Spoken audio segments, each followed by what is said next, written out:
हिंदू धर्माचा तथाकथित अवमान केल्याप्रकरणी राष्ट्रवादी शरदचंद्र पवार गटाचे प्रदेश प्रवक्ता विकास लवांडे यांना अटक करण्यात आली होती। आपल्या सोबत उपस्थित आहेत विकास लवांडे।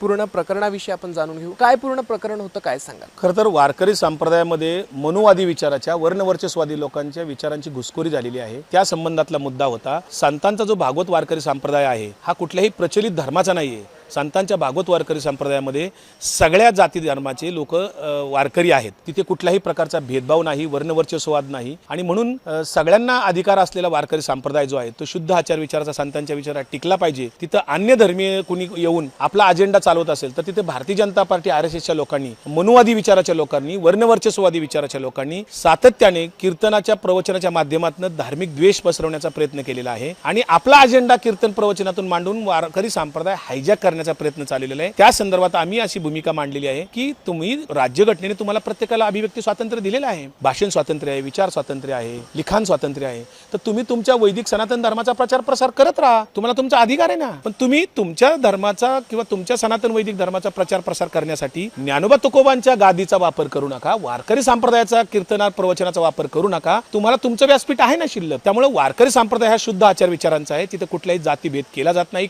वैदिक कर्मकांडाला थारा नाही आणि अशा वारकरी संप्रदायामध्ये हिंसेचं समर्थन केलं जात नाही। मानवतावादी वारकरी संप्रदाय आहे, सहिष्णुतावादी आहे, दया, क्षमा, शांती आहे। हा वारकरी संप्रदाय टिकला पाहिजे म्हणून आमचे प्रयत्न चालू आहेत। याच्यामध्ये माझ्यावर खोटा एक फिर्याद देऊन 8 तारखेला वाघोली पोलीस स्टेशनला, 9 तारखेला माझ्यावर हल्ला केला, आदल्या दिवशी खोटी फिर्याद दिली, 9 तारखेला माझ्यावर जीवघेणा हल्ला संग्राम भंडारे आणि काही गुंडांनी केला होता। माझ्यावर शाई सदृश ऑइल काळं टाकून मला जीवे मारण्याचा प्रयत्न रिव्हॉल्वर दाखवून केला गेलेला होता आणि त्या संदर्भात लोणी काळभोर पोलीस स्टेशनला फिर्याद होती। परंतु त्या सगळ्या मोकाट गुंडांना पोलिसांनी अटक केलेली नाही, नोटीस पाठवून सोडून दिलं। मात्र 4-5 दिवसानंतर मला अटक केली गेली। ही अटक करताना मला कुठलीही कायद्यानुसार नोटीस बजावली नव्हती, कुठलीही कायदेशीर प्रक्रिया राबवली नाही। मला कोर्टात अटकपूर्व जामिनाच्या तिथे मी प्रक्रिया राबवत असताना कोर्टाच्या गेटवर मला अटक केली गेली आणि कोर्टामध्ये पोलिसांनी खोटी माहिती माझ्याबद्दलची कोर्टाला सादर केली आणि माझा अटकपूर्व जामीन रद्द करून मला अटक केली। त्यानंतर परत मी मग 4 दिवस येरवडा जेलमध्ये राहिलो। मंगळवारी माझी सुटका झाली। आता मी त्या पोलिसांच्या विरुद्ध न्यायालयात दाद मागितलेली आहे।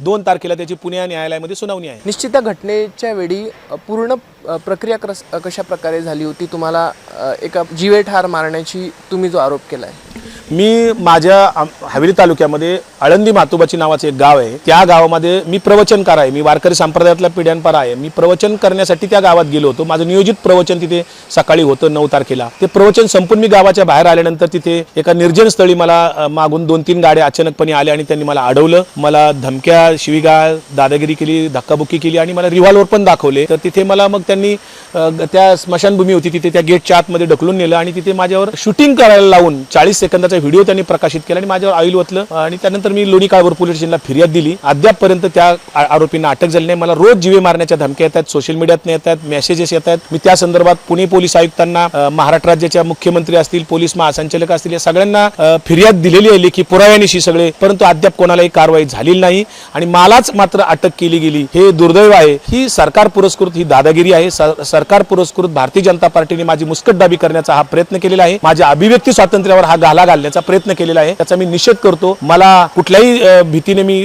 थांबणार नाही। माझा विचार प्रसार करण्याचं जे अभिव्यक्ती स्वातंत्र्य आहे ते मी वापरणार। निश्चितच राष्ट्रवादी शरदचंद्र पवार गटाचे प्रदेश प्रवक्ता आपल्या सोबत उपस्थित होते, ज्यांनी की या पूर्ण हल्ल्याविषयी आपल्याला माहिती दिली आहे। ज्या प्रकारे त्यांनी सांगितलंय की ह्या तथाकथित आरोपा विरोधात मला अटक करण्यात आली होती आणि त्यानंतर सरकारची जी भूमिका होती ती अतिशय उदासीन होती असा आरोप त्यांनी लावलेला आहे। निश्चित या घटनेनंतर कशा प्रकारच्या राजनीतिक प्रतिक्रिया समोर येतात हे पाहणं महत्त्वाचं ठरेल। कॅमेरा पर्सन विलास सोबत मी मनीष टेंबरे, महाराष्ट्र T24 नागपूर।